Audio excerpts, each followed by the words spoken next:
দেখতে দেখতে দিন চলে যায়, তাও আমার ভিডিও পোস্ট হয় না। হ্যাঁ, সরি এতটা লেট হয়ে যাওয়ার জন্য। তো যাই হোক, এই ভিডিওটা ছিল জগদ্ধাত্রী পুজোর দিন। আমরা রেডি হয়ে তো বেরিয়ে গিয়েছি, কিন্তু ম্যাপ দেখে দেখে যেতে হচ্ছে, আর ম্যাপ দেখে গেলে তো জানোই একটু তো এদিক ওদিক গন্ডগোল হবেই। তো সেটাই হচ্ছিল, দিয়ে তারপর আমরা তো এসে গেছি। এখানে তো ভীষণ সুন্দর সাজিয়েছে, তোমরা দেখতে পাচ্ছ। এটার নাম ছিল আরটি নগর, আই থিঙ্ক।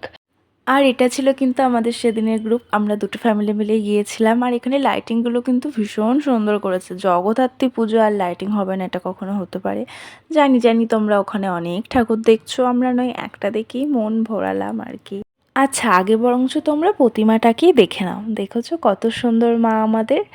তো যাই হোক, এরপর আমরা একটু সাইডগুলো ঘুরে নিচ্ছিলাম। এখানে তো স্টল বসবেই, আর এখানে এই আয়নাগুলো কিন্তু ভীষণ সুন্দর ছিল। আমি একা কেন নিজেকে দেখবো, আমি আমার হাজব্যান্ডকেও তাই ডেকে নিলাম। একটু ঢং করছিলাম আর কি। আর কেমন সাজিয়েছিলাম তোমাদের একটুখানি আমি দেখিয়ে দিচ্ছিলাম ভিডিওর মাধ্যমে। আর এরপর কিন্তু আমরা গান শুনতে এবং অনির্বাণকে দেখতে চলে গেছিলাম। আর আমরা যাওয়ার প্রায় অনেক আগে, প্রায় 2 ঘন্টা আগে গান শুরু হয়ে গেছিলো। আমরা মাত্র 1 ঘন্টা দেখতে পেয়েছি অনির্বাণকে, আর যতক্ষণই দেখতে পেয়েছি ততক্ষণ সময় আমরা ভীষণ এনজয় করছিলাম।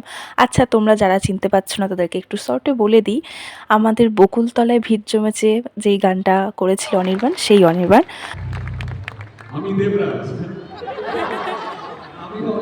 আর আমার কিন্তু পার্সোনালি অনির্বাণকে ভীষণ ভালো লাগে, ভীষণই ভালো লাগে। তো যখন আমি শুনেছিলাম অনির্বাণ আসবে, তো আমার ভীষণ যেতে ইচ্ছা করছিল। তো যাই হোক, আমাদের জগদ্ধাত্রী পুজোটা তো এরকমই কাটলো। আর এই ভিডিওগুলো তো তোমরা আগে দেখিয়েছো, আমার আজকের ভিডিওতে এই পছন্দ।